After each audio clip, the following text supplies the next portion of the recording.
The second word that comes from this psalm is one that is in the very next phrase where he says, the psalmist David in Psalm 27, verse 4, he says, to gaze on the beauty of the Lord, to gaze on the beauty of the Lord.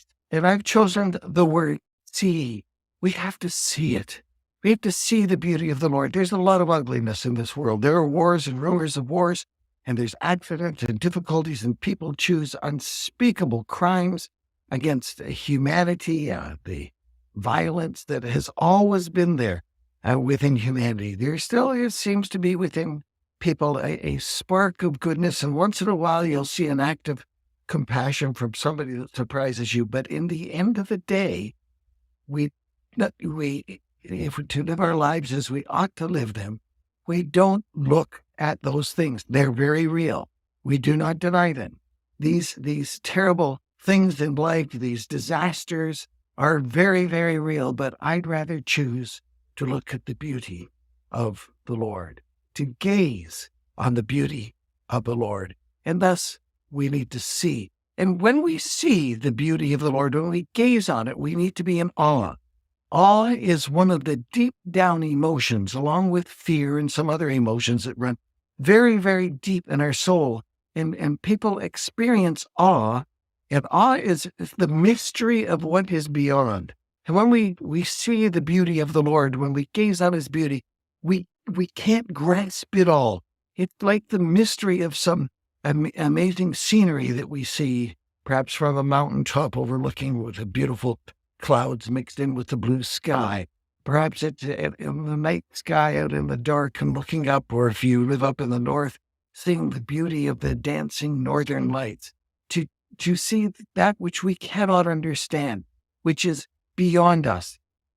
When we have this experience of the emotion of awe, it calms us. That's important for us to understand. So when we gaze on the Lord, it should calm our spirit to give us a sense of awe of him. It gives us a sense of connection, a connection with the eternal, to gaze upon the Lord. People are uncertain about so many things in life, and we look beyond the uncertainties to have this calming and connecting experience of awe. It is that which drives us forward. And I would say to you, for people who are saying, "Man, I don't need to go to church." No, I don't need to go to a building. The church is not about a building. It is about, I am a piece of this amazing part of humanity, by no means the majority, but it is in awe of the God of the universe who created this, all of this beauty all around me in nature and the magnificence. And we see with the new telescope that's up there that it goes further and further and further into greater and greater galaxies, which is making scientists rethink all of their theories about the origin of the Earth. It is a mystery, and that experience of awe needs to be focused on the Lord. When we gaze on the Lord, when we see, then we have a far better life. And there's no reason why anybody should ever say, "Well, I don't need to go and be with those people. I can sit at home and see it."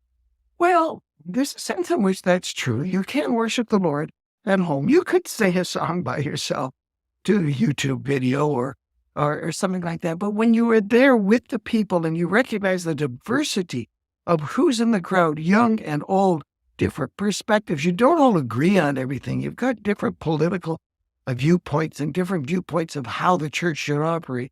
But when you stop, you sit and you see the beauty of the Lord, it changes everything about who you are. It's not a possibility in my mind for you to not have that deep yearning to experience that emotion of awe that surrounds you with the peace of God, which passes all other kinds of understanding.